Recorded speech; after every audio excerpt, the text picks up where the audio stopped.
Hello दोस्तों, जय काली। आप सभी को प्यार भरा नमस्कार, पहला प्रणाम। कैसे हैं आप सभी लोग? आशा करते हैं सभी लोग ठीक होंगे। तो दोस्तों, एक नए वीडियो के साथ फिर से आप लोगों के बीच उपस्थित हुआ हूँ। स्वागत करता हूँ आपका हमारे यूट्यूब चैनल अपनी देवभूमि में और फेसबुक पेज में जिगर राजपूत। तो जो भी आप लोग यूट्यूब में देख रहे हैं ये वीडियो, तो कृपया करके लाइक करें, शेयर करें और कमेंट करके ज़रूर बताएं। और हमारे चैनल अपनी देवभूमि को सब्सक्राइब करें और हमारे फेसबुक पेज जिगर राजपूत को भी फॉलो कीजिए। तो दोस्तों, आज इस वीडियो में मैं एक देव गाथा ला रहा हूँ, देव की कहानी ला रहा हूँ। तो दोस्तों, जैसे कि आपको हमारे चैनल में कविताएं, भजन, ब्लॉग और खाने की वीडियो आती हैं, आप देखते हैं, बहुत सारा प्यार देते हैं, उसके लिए आपका धन्यवाद।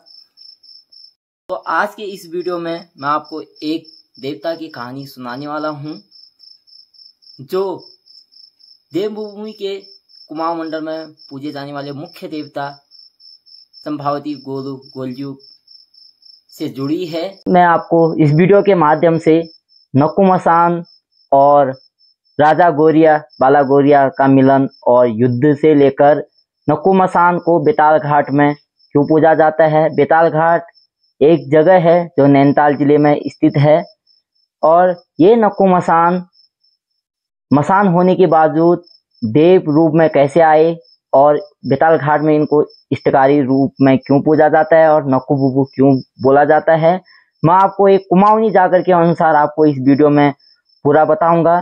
तो दोस्तों, वीडियो के अंत तक बने रहिए और राजा गौरिया और बाबा नक्कू बुबू यानी कि नक्कू मसान की कहानी सुनिए, कैसे ये नक्कू मसान से नक्कू बुबू बने और इष्टकारी देवता बेताल घाट में पूजे गए। तो आइए कहानी में आगे बढ़ते हैं। सबसे पहले जयकारा लगाते हैं, बोलो राजा बाला गौरिया की जय, बोलो नक्कू बुबू की जय। तो ले चलता हूं मैं आपको कहानी की ओर।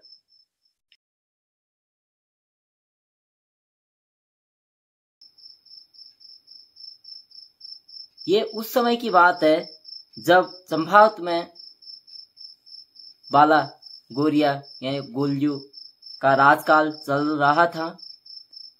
तो उस समय की बात है कि बेताल घाट में नक्कू मसान ने हाहाकार मचाया था, यानी कि नक्कू बुबू ने वहां पर बहुत ही डरावना माहौल बनाया था। एक समय की बात है जब बाला गौरिया अपने राज गद्दी में बैठकर अपने राज्य की प्रजा से हालचाल पूछ रहे थे। उसी समय उनके कानों में किसी की आवाज पड़ती है, यानी कि किसी औरत की आवाज पड़ती है। कुमाऊं में धाल लगाना बोलते हैं, धाल लगाई बोलते हैं। तो एक बुढ़िया थे, एक आमा थे बेताल घाट के नजदीकी गांव के। तो उन आमा के 7 बेटे थे। तो 7 के 7 बेटे, एक एक करके 7 के 7 बेटे बेताल घाट में नक्कू मसान के द्वारा खा दिए थे अथवा मार दिए गए थे। तो बुढ़िया रोने लगी, चिल्लाने लगी कि मेरे पुत्रों को क्या हुआ, किसने खाया। नक्कू मसान ने, जब उनको पता लगा कि नक्कू मसान ने खा लिए हैं बेताल घाट में पानी के तालाब से निकलकर, तो रोने बिलखते हुए चंपावत में न्याय मांगने चलने लगी। तो रोते बिलखते जब अम्मा अपने गांव से चली तो गांव के लोगों ने रोका उनको, बोला कि तू इतनी दूर पैदल, इस समय तू इतनी दूर चंपावत कब पहुंचेगी, कब राजा गौरिया से अपनी व्यथा सुनाएगी। तू इतनी दूर मत जा, जो होना था हो गया है। लेकिन माँ की ममता है। बुढ़िया रोते बिलखते चमड़ खान, यानी कि चमड़ खान एक जगह है कुमाऊं में। चमड़ खान अल्मोड़ा और नैनीताल के बीच में एक जगह पड़ती है। तो अम्मा वहां चमड़ खान में आकर गौरिया को धाल लगाती है, यानी कि पुकारती है कि हे राजा, हलराई का नाती, झलराई का पूत, माता कलिंगा का सपूत होगा तो राजा बेताली घाट में आना, नक्कू मसान को साथ जाना, राजा मेरा न्याय कर जाना। कुमाऊं भाषा में अगर हाल लगाएं तो इस प्रकार से लगाया अम्मा ने कि हे राजा, बोले तू हर्राई को नाती, हर्राई को पूत, बोले माँ कलिंगा को सपूत। तो राजा चमन खान बड़े में तेज आवाज देनी, बेताली घाट में असे नक्कू मसाना साजिए और मेरे न्याय कर दिए, राजा तू असे। तो इस प्रकार से आवाज देकर जब अम्मा चरम खान में रोती बिलखती है तो ये आवाज सीधी देव रूपी सूर्यवंशी कृष्ण अवतारी काल भैरव अवतारी दुधाधारी बाला गौरिया चंपावत में उनके कानों में जब गद्दी में बैठे हैं तो उनके कानों में ये आवाज चली जाती है कि कौन औरत, कौन बुजुर्ग ये रो रही है और बिलख रही है, कौन मेरे को पुकार रही है। तो उनके शरीर में जला उड़ जाता है, यानी कि गुस्से के मारे वो अपनी गद्दी से उड़ जाते हैं। तो फिर बोलते हैं कि कैल में धार लगाई के में अन्याय हो गयो के की है गो, यानी कि किसने मेरे को आवाज लगाई, किसके साथ इतना अन्याय हो गया, कौन इतने जोर से रो रहा है, कौन है ये नक्कू मसान कि जिसके साधने के लिए, यानी कि जिससे युद्ध करने के लिए, जिससे उस अम्मा को न्याय दिलाना है, उस नक्कू मसान कौन है। तो तब गोलियो यानी कि बाला गौरिया अपने सैनिकों को बोलते हैं।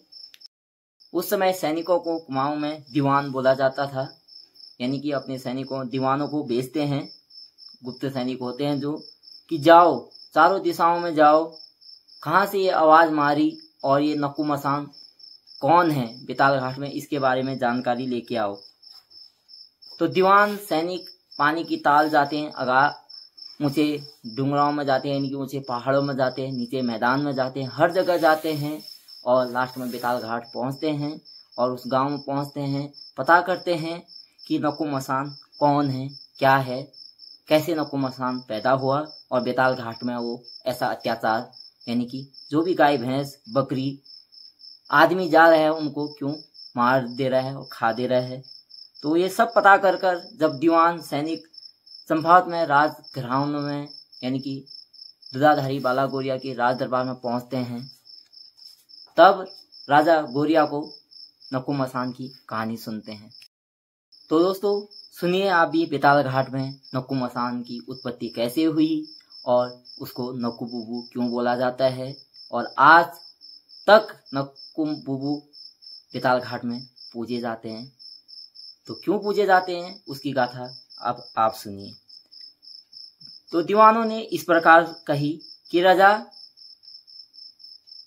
सुन, हम नक्कू मसान के बारे में सब पता कर आ गया।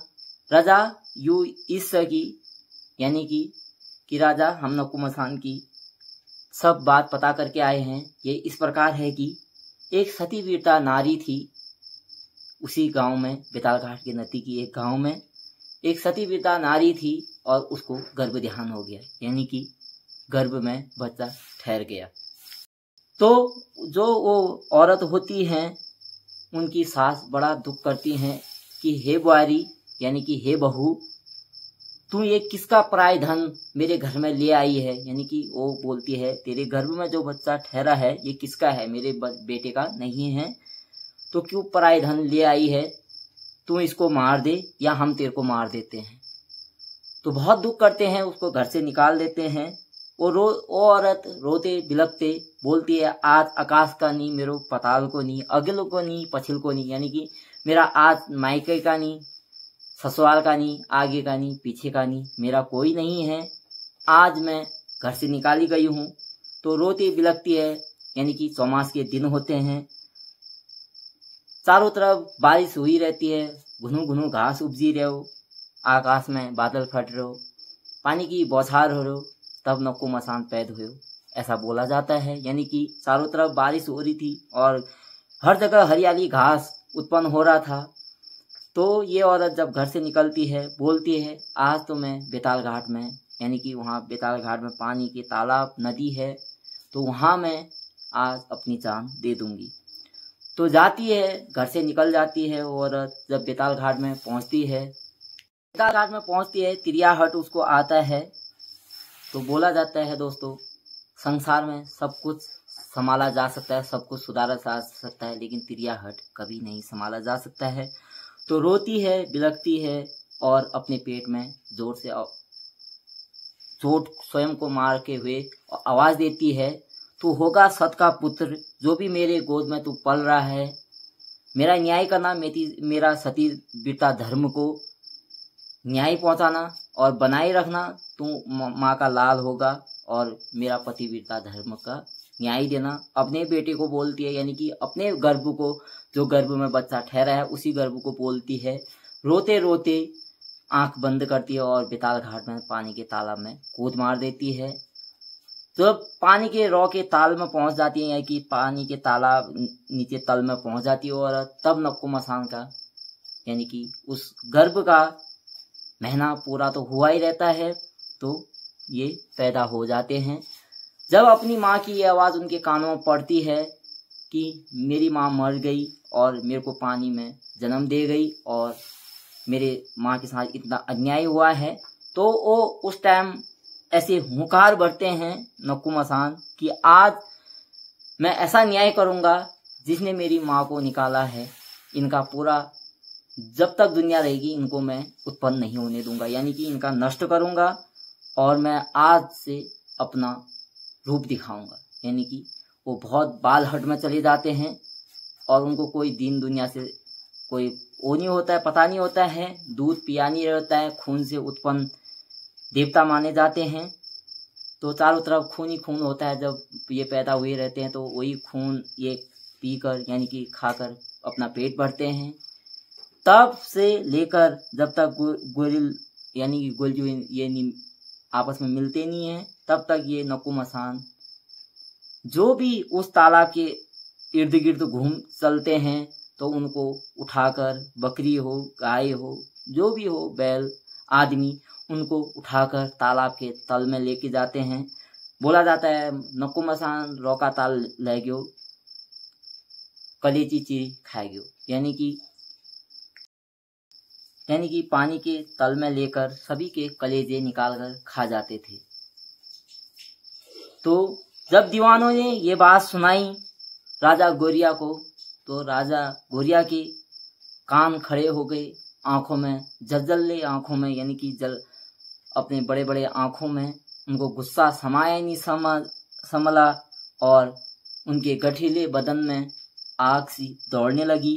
तब गोलजू ने बोला, चलो रे दीवानों, मैं आज नक्कू मसान को देख आता हूँ। यानी कि उन्होंने, तो इस प्रकार बोला जाता है जागर के अनुसार, तो राजा पुतली पाग पहरी, रेशमी सलवार पहनी, दो धारी तलवार पहनी, अपनी घोड़ी सजाई बेताली घाट की। जागरों में गाया जाता है कि तूने पुतली पाग पहनी, यानी कि अपनी पगड़ी पहनी, रेशमी अपने कपड़े पहने और दो धारी तलवार कटार तूने अपने कमर में बांधी और अपनी घोड़ी, यानी कि राजा गोरिया ने अपनी घोड़ी भी सजा दी और बेताल घाट की ओर रवाना हो गए। तो बेताल घाट में पहुंचकर जब उन्होंने आवाज दी, रे नक्कू बहारा, ये नक्कू मसान तू बहारा, तो ये आवाज सीधे रौ के तल में, यानी कि पानी के तालाब में सीधे नक्कू मसान के कानों में पहुंचती है। तब नक्कू मसान बड़ा भरगम रूप दिखाता है, नदी के दो फाड़ करके ऊपर आता है, इतना भयंकर रूप दिखाता है। तो उस समय ये गोरिया में प्रहार करते हैं। तो राजा गोरिया और नक्कू मसान की यहाँ पर युद्ध शुरू हो जाता है। दोनों लड़ते लड़ते, तो जो जटाएं होती है नक्कू मसान की, बड़ी बड़ी जटाएं, गोलजू उन जटाओं को पकड़कर पानी के तालाब में चले जाते हैं और तल में पहुंचकर 3 दिन 3 रात इनकी लड़ाई होती है। तो राजा गोरिया को तब भूख लग जाती है, तो भूख के कारण राजा गोरिया बेहोश हो जाते हैं और नक्कू मसान की जो जटाएं होती है अपने हाथ में लपेट कर वैसे ही बेहोश हो जाते हैं। तो नक्कू मसान अपनी जटाएं उनके हाथों से छुड़ा नहीं पाता है, वो भी वैसे ही सोया रहता है और राजा गोरिया यानी कि बाला गोरिया बेहोश हुए रहते हैं। तब माता कलिंगा यानी कि गोलजू की माता उनके सपने में आती हैं और श्वेत के रथ में आई कलिंगा 22 धारी दूध पिलाएगा कलिंगा बोला जाता है, यानी कि माँ कलिंगा श्वेत के सपने में आई और अपना दूध पिला गई। तो इन्होंने 22 धारी जब दूध पिया सपने में राजा गोरिया ने, तो माता कलिंगा ने बोला कि हे गोरिया, हे गोलू, हे बाला, तू इसको मत मार। ये इसने अपनी माँ के कहने पर ये किया है, अपनी माँ का सती धर्म निभाया है, क्योंकि इसकी माँ ने बोला था जब तक दुनिया रहेगी किसी को मत रखना, मेरा सती धर्म तू बचाना। तो ये इसका कोई अपराध नहीं है, ये अपनी माँ के वचन में ये कर रहा है। तू इसको मत मारना राजा, अगर तू इसको मत मारना और बंदी भले तो इसको बंदी बना ले लेकिन इसको मारना मत। जब राजा गोरिया बोलते हैं माँ तो मैं इसको क्या करूं, तब माँ कलिंगा बोलती हैं तू इसको बंदी बना ले, इसको भोग देना पड़ेगा क्योंकि इसके साथ भी अन्याय हुआ है। तो अपने भाई कलवा को बुला, यानी कि कलवा को बुला और उसको भी इसके साथ रख और तू इसको भोग दे दे, बंदी बना दे, लेकिन इसको मारना मत। तो माँ कलिंगा तब चली जाती है। तब राजा गोरिया की आंखें खुलती हैं। तो राजा गोरिया नक्कू मसान को बंदी बना देते हैं। तब नक्कू मसान की आंखों में आंसू आ जाते हैं कि हे राजा, हे गोरिया, तूने मेरे को बंदी तो बना दिया है, अब मैं क्या करूं, मेरे को भूख भी लगेगी, प्यास भी लगेगी। तब राजा गोरिया यानी कि बाला गोरिया नक्कू मसान को बोलते हैं, हे नक्कू, आज के बाद बेताली घाट में तेरी पूजा हुई। तेज नक्कू मसान ने पुकारी जल, यानी कि नक्कू बुबू से तेज पुकारी जल, यानी कि गोलजू बोलते हैं, हे नक्कू, तो आज से बेताली घाट में बड़े भव्य रूप से और इज्जतों के साथ तुझे पूजा जाएगा। तू सबकी मनोकामना पूर्ण करेगा, जिसके साथ अन्याय हुआ है उसका न्याय करेगा, तत्काल आवाज सुनेगा, वरदान देगा और तेरे पे बहुत सारी शक्तियां होंगी और तू आज से बेताल घाट में पूजा खाएगा। लोग तेरे को नक्कू बुबू से जानेंगे। तो ये थी कथा बेताल घाट में नक्कू मसान कैसे उत्पन्न हुआ और नक्कू मसान से नक्कू बुबू कैसे हुए। तो दोस्तों, ये कुमाऊनी एक जागर के अनुसार मैं आपको ये गाथा सुना रहा हूं और बाकी बेताल घाट में और भी गाथाएं हैं नक्कू मसान की। मैंने आपको वो गाथा सुनाई कि नक्कू मसान और राजा बाला गोरिया आपस में कैसे मिले, ये वो कहानी थी। तो कृपया करके आप ज़्यादा से ज़्यादा लाइक करें, शेयर करें इस कहानी को और अपने देवों के बारे में जाने, जुड़े रहें और आने वाली पीढ़ियों को अपने देवों के बारे में बनाएं। बोलो दुधाधारी बाला गोरिया की जय। तो मिलते हैं आपको अगले वीडियो में, तब तक के लिए जय देवभूमि उत्तराखंड, गढ़ कुमाऊं, जौनसार, जय काली।